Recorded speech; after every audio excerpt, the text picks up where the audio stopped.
E então, gente, vamos lá? Vamos continuar o estudo da indução eletromagnética? Uma verdadeira revolução em termos tecnológicos. Após a interpretação da indução eletromagnética, as ciências exatas cresceram definitivamente.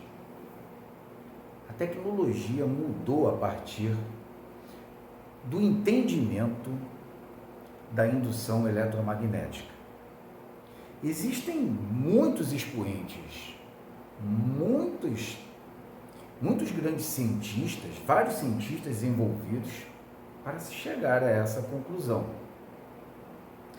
Alguns nós já vimos, Faraday, simultaneamente Henry, mas acho que todo o crédito ficou com Faraday. A questão é que Faraday, quando interpretou o fenômeno inverso, desde aquela época de Ørsted, porque Ørsted teve a visão, experimentou, verificou empiricamente, chegou à conclusão.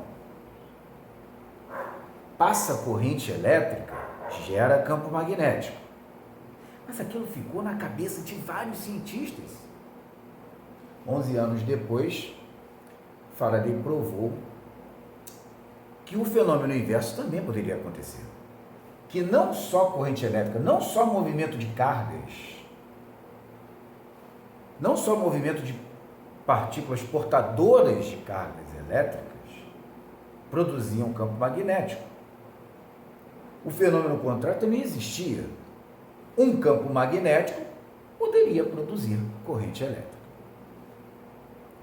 Faraday desenvolveu os experimentos dele, chegou a sua lei que relacionava o fluxo magnético, por exemplo, numa espira, que é a base para a interpretação da indução eletromagnética. O que ficou difícil, com extrema dificuldade para Faraday, é que ele não conseguia entender o porquê da corrente elétrica ela apresentar diversos caminhos, diversos sentidos. Mas aí apareceu Lenz. Mas aí apareceu esse físico russo, Lenz, contemporâneo a Faraday, a Henry, a Ørsted. Um pouco depois de toda a interpretação de Faraday, Lenz chegou com as suas ideias e conseguiu interpretar o sentido da corrente elétrica através das ideias de fluxo magnético pensadas por Faraday. Vamos às ideias de Lenz. Eu vou tentar passar para vocês a ideia desse físico, de Lenz, para poder, as ideias, para que ele tivesse conseguido então interpretar o sentido da corrente elétrica, que nós vamos chamar por corrente elétrica induzida, ok? Porque houve uma indução eletromagnética para a produção da corrente elétrica, tá bom? As ideias de Lenz, então, são basicamente essas. Ele pegou um galvanômetro. O galvanômetro, ele funciona também como um amperímetro, mas o galvanômetro, ele detecta correntes elétricas de baixos valores, de baixa intensidade. Então, ele utilizou um galvanômetro, ligou a um fio e esse fio ficou enrolado em uma solenoide, como nós já vimos, ok? Do jeito que está aqui. Não existe passagem de corrente elétrica, como nós já vimos nas fontes de campo magnético.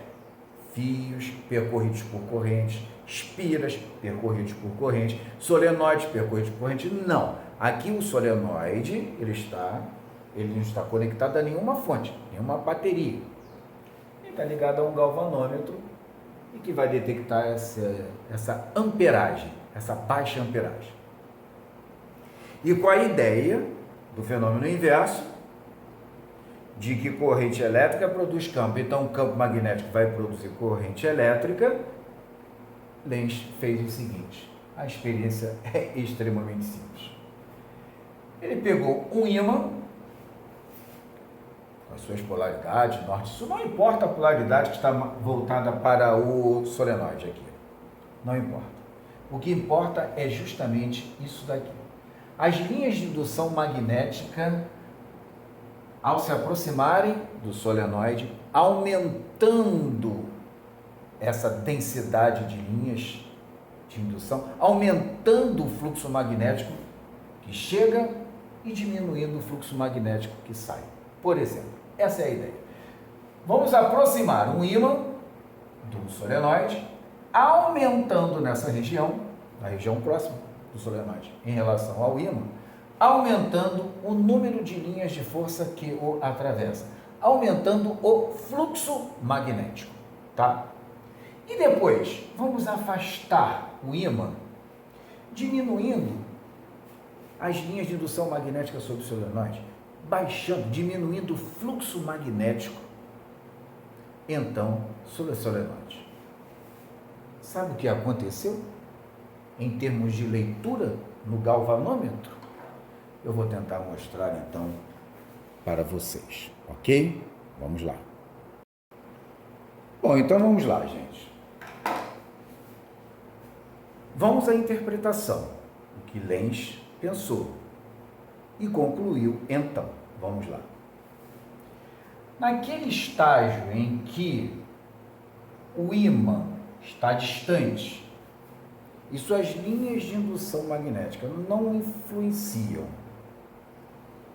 para produzir corrente elétrica no solenoide, ali nós tínhamos uma leitura, vamos dizer, zero no galvanômetro para a corrente elétrica. Lenz, então, fez o seguinte: ao aproximar o ímã, seja qual for a polaridade, norte ou sul, não importa, ao aproximar o ímã da extremidade do solenoide mais próxima, o número de linhas de força, o número de linhas de campo começam a influenciar, começam a induzir a corrente elétrica no solenoide.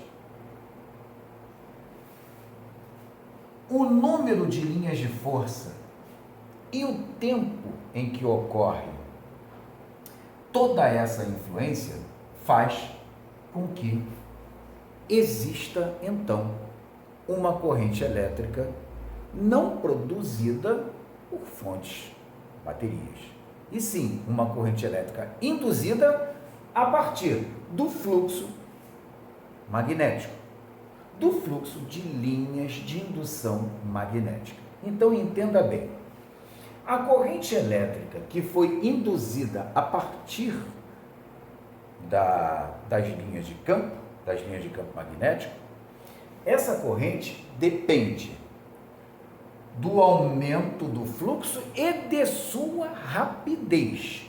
Quanto maior for o número de linhas de indução magnética, quanto maior for o fluxo magnético e quanto mais veloz, isto é, quanto menor for o tempo em que isso ocorra, a corrente elétrica induzida será tão maior. Já não era nenhuma surpresa, porque a expectativa de Lenz era essa, ok? O grande lance para que Lenz corresse atrás, então, para que pudesse interpretar o sentido da corrente elétrica, ocorreu no momento do afastamento do ímã em relação. Por quê? Porque quando ele afasta o ímã, deixa de haver aumento de fluxo de linhas de indução magnética. E aí, para a surpresa de Lenz, o que aconteceu?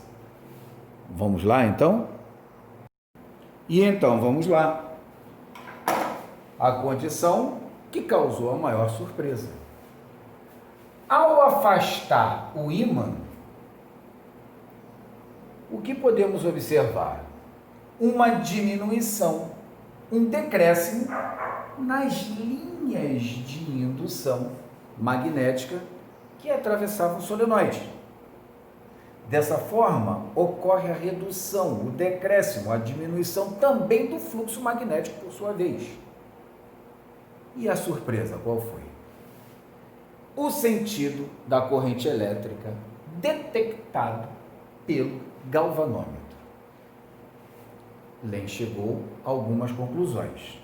Evidentemente que a rapidez, a velocidade, o tempo em que leva para aproximar e afastar também influencia, ok?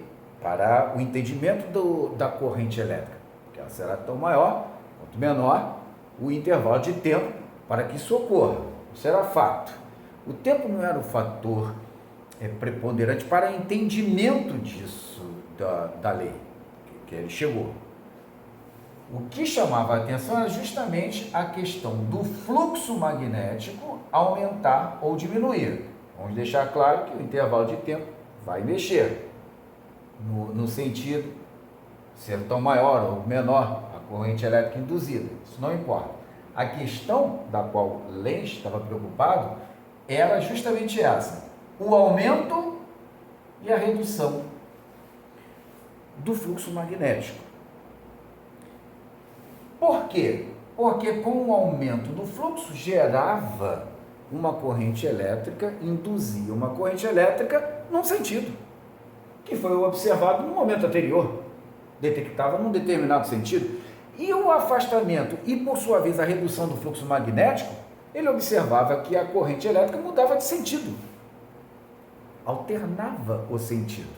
Então ele conseguiu associar que o sentido da corrente elétrica estava atrelado, ele era intrínseco ao aumento ou diminuição do fluxo magnético. O intervalo de tempo influencia? Sim, influencia. Mas a base teórica, o conceito básico das ideias de Lenz era essa: associar o sentido da corrente elétrica ao aumento ou redução do fluxo magnético. Ok? Após esses experimentos, e então Lenz conseguiu chegar a uma conclusão, evidentemente, e com base nisso, com base nessa teoria, ele criou a sua lei, chamada por Lei de Lenz, que veremos posteriormente. Ok? Valeu, pessoal.